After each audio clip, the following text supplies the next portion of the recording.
কত করে পুতুলগুলো? প্রচুর যাত্রী আসছে গো।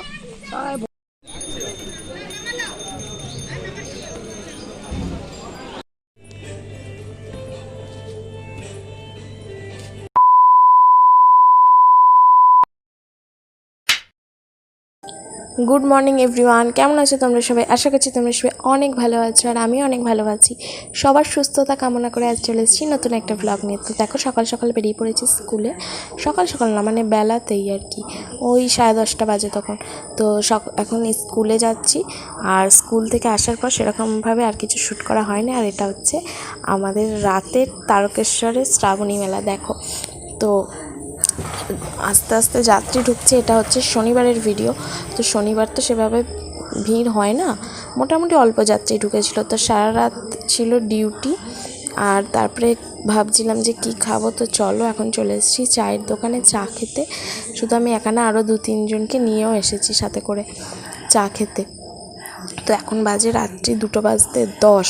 আর এখানে কিন্তু সারা রাতই ডিউটি চলে, শুধু সারা রাত না, সারা দিন যাত্রীদের বিভিন্ন দিক থেকে প্রোটেকশান দেওয়ার জন্য। তো দেখো, তারপর হেঁটে হেঁটে যাচ্ছিলাম, দেখছিলাম যে কীরকম কি যাত্রী ঢুকছে না ঢুকছে। তো দেখছিলাম যে মোটামুটি রাত্রির ওই 2:30টার পর থেকে কিন্তু আস্তে আস্তে ভালোই যাত্রী ঢোকা শুরু করেছিল। যারা শনিবার রাতে ঢুকছে এরা রবিবার সকালে জল ঢালবে বলে আসছে। আর ছেলেদের মেয়েদের তো আলাদা আলাদা লাইন করে দেওয়া হয়েছিল। তো এরা যেয়ে ওই লাইনে দাঁড়িয়ে পড়ছিল, আর এরা ঠিকঠাকভাবে আসছে কিনা এগুলোই দেখা কাজ ছিল আমাদের।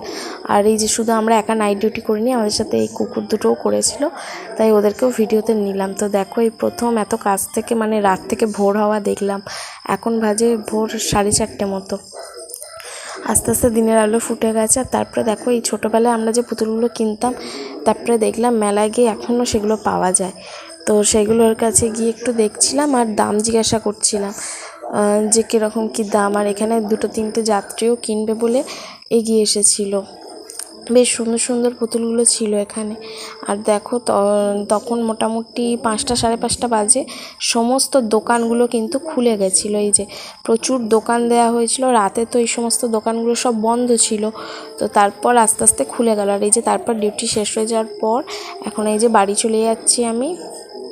তো যেতে যেতে বাড়ির রাস্তাতেও প্রচুর ভিড় ছিল। আর মুখ চোখের অবস্থা দেখে বুঝতেই পারছো সারা রাত জেগে থাকলে যা হয়, পুরো অবস্থা খারাপ হয়ে গেছে। ভোরের দিকে খুব ঘুম পাচ্ছিল। তো এখন এই যে বাড়ি যাব, বাড়ি যেয়ে ফ্রেশ হয়ে ঘুমিয়ে পড়বো। তো এখন বাজে ওই মোটামুটি 6:30। তো তারপর ঘুমোচ্ছিলাম, ঘুম থেকে উঠে স্নান টান করে এই যে রেডি হয়ে এলাম। তো আর কিছু শ্যুট করা হয়নি। আজকের মতো ভিডিওটাই পর্যন্তই।